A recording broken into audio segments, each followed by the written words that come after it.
नमस्कार, मी अशोक मुरुमकर. काय सांगतामध्ये आपलं स्वागत. कालपासून करमाळा तालुक्यात एक जी चर्चा सुरू आहे ती म्हणजे प्राध्यापक रामराव झोळसर यांच्याबाबतच्या चौकशीबाबतची. नेमकी ही चौकशी कशामुळं आहे, नेमकं कुठल्या प्रकरणात त्यांचं नाव आलं आहे, नेमकं कशामुळं ही चर्चा सुरू आहे आणि प्राध्यापक रामराव झोळसर हे स्वतः भाजपमध्ये आहेत आणि भाजपमध्ये असताना त्यांच्यावरती ही चौकशी का सुरू केली आहे याबाबत सध्या उलटसुलट चर्चा सुरू आहे. काल दत्तकला शिक्षण संस्थेवरती ही जिथे चौकशी सुरू आहे त्या ठिकाणी आम्ही स्वतः देखील जाऊन आलेलो होतो. तिथं प्राध्यापक रामराव झोळसर यांची भेट आमची झालेली नाही आणि ते कुठं आहेत हे सुद्धा अजून समजू शकलेलं नाही. त्यांचा फोन लागत नाही. त्यांच्या काही व्यक्तींशी देखील आम्ही संपर्क साधण्याचा प्रयत्न करत आहोत, मात्र त्यात कुणाचाही संपर्क होऊ शकलेला नाही. मात्र काही व्यक्ती हा मीडिया ट्रायल असल्याचं बोलत आहेत, मात्र याबाबत अधिकृतरित्या कोणीही प्रतिक्रिया द्यायला तयार नाही. काल आम्ही ज्यावेळेस गेलो होतो त्यावेळेस पोलीस सूत्रांकडून प्रेस नोट दिली जाणार आहे असं सांगितलं जात होतं, मात्र ती प्रेस नोट आली नाही. त्यानंतर आज देखील आम्ही पोलिसांशी संपर्क साधण्याचा प्रयत्न केला, मात्र आज देखील आम्हाला याबाबतची अधिकृतरित्या कोणतीही माहिती मिळालेली नाही. नेमका प्राध्यापक रामराव झोळसर यांचं कुठल्या प्रकरणाशी नाव जोडलं आहे याबाबतची माहिती बाहेर का दिली जात नाही, यामध्ये प्रचंड अशी गोपनीयता पाळली जात आहे. यावरती कोणीही सध्या काहीही बोलत नाही. मात्र करमाळा तालुक्यात या चौकशीमुळं वेगवेगळ्या चर्चा सुरू आहेत. त्या वेगवेगळ्या प्रकरणाशी त्यांचं नाव जोडलं जात आहे. ते खरंच आहे का हे देखील अधिकृतरित्या समजू शकलेलं नाही आणि पोलीस सूत्रांकडून देखील याबाबत प्रचंड अशी गोपनीयता पाळली जात आहे. आणि दुसरीकडं चौकशी देखील सुरू आहे, कारण संस्थेवरती सिव्हिल ड्रेसमध्ये पोलीस थांबून आहेत. संस्थेवरती त्यांच्या जे आवक जावक आहे म्हणजे गेटवरती एंट्री केलेली असते तिथे देखील पोलिसांची एंट्रीची नोंद असल्याचं आम्ही स्वतः पाहिलेलं आहे. आम्ही देखील तिथे चौकशी केली, त्यावेळेस देखील हे समजून आलेलं आहे की ते पोलीस येत आहेत.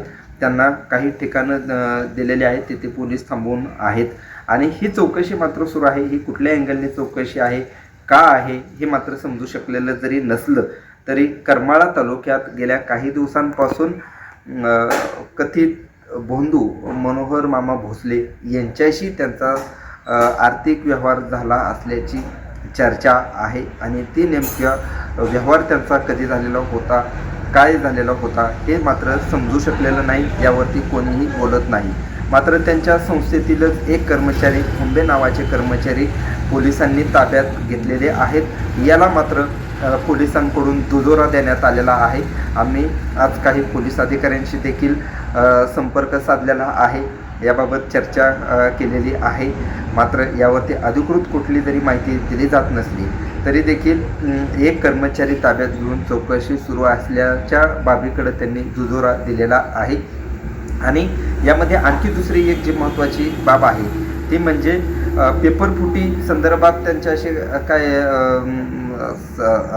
त्यांचा काही संपर्क होता का किंवा त्यांच्याशी काही कनेक्शन आहे का याबाबत देखील आम्ही त्यांच्याशी चर्चा केली. त्याचं कारण आम्ही ज्यावेळेस काल बिगोन परिसरात गेलेलो होतो त्यावेळेस तिथं आम्हाला काही व्यक्तींकडून हे देखील समजलेलं होतं, नेमकं पेपर लिंकची काय संदर्भ त्यांचा आहे का अशी देखील त्या ठिकाणी चर्चा होती.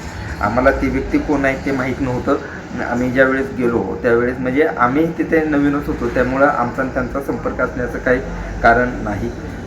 मात्र त्यांनी आम्ही बी विचारलं पोलिसांना, ज्यावेळेस हे विचारलं मात्र त्यावेळेस ही असे काही नाही असं सांगण्यात आलेलं आहे. मात्र मनोहर मामा भोसले यांच्याशी त्यांचं काहीतरी कनेक्शन असावं असा संशय मात्र व्यक्त केला जात आहे. याबाबत अधिकृत माहिती कोणीही देत नाही. सरांच्या पत्नी माया जोड यांच्याशी देखील आम्ही संपर्क साधण्याचा प्रयत्न केला, त्यांनी देखील रिस्पॉन्स दिलेला नाही. त्यांना मी ज्यावेळेस फोन केला त्यांनी फोन उचललेला नाही. याशिवाय त्यांचे जे काही नातेवाईक आहेत त्यांच्याशी बी आम्ही संपर्क ठेवून आहेत. याबाबत त्यांच्याकडून मात्र कुठलीही माहिती दिली जात नाही. पोलिसांकडून देखील याबाबत माहिती दिली जात नाही. मात्र ही चौकशी का केली जात आहे, कशामुळे केली जात आहे हा मात्र यावरती कोणीच बोलत नसल्यामुळं मात्र यावरती वेगवेगळ्या कारणानं संशय घेतला जात आहे. गेल्या काही दिवसापासून जर पाहिलं, गेल्या 2024च्या विधानसभा निवडणुकीत प्राध्यापक रामदास झोळसर यांनी विधानसभा निवडणुकीत करमाळा तालुक्यात उभा होते. त्यानंतर त्यांनी मकाई सहकारी साखर कारखान्याची निवडणूक देखील लढवली होती. त्यांच्या नेतृत्वाखाली पॅनल होता. करमाळा तालुक्यात त्यांनी राजकीयदृष्ट्या आपलं प्रस्थ निर्माण करण्याचा त्यांचा प्रयत्न आहे आणि त्या दृष्टीने त्यांचं पाऊल देखील पडत आहे. मात्र त्यांचं शैक्षणिक क्षेत्रात देखील मोठं काम आहे. सरांचं खूप मोठं असं काम आहे. करमाळा तालुक्यातील विद्यार्थ्यांसाठी प्राध्यापक रामदास झोळसर यांचा खूप मोठा आधार आहे आणि अशा स्थितीत त्यांच्यावरती ही नेमकी संशयाची का त्यांच्या मागं ही संशयाची इडापिडा लागलेली आहे याबाबत तर्कवितर्क लावले जात आहेत आणि 2 दिवसात याबाबत अधिकृत माहिती दिली जाऊ शकते असं देखील पोलीस सूत्रांकडून समजत आहे. नेमकं ही चौकशी कशाची आहे, त्यांचा काय धागेदोरे लागले आहेत का, हे मात्र आपल्याला पोलीस सूत्रांकडून अधिकृत माहिती आल्यानंतरच समजेल.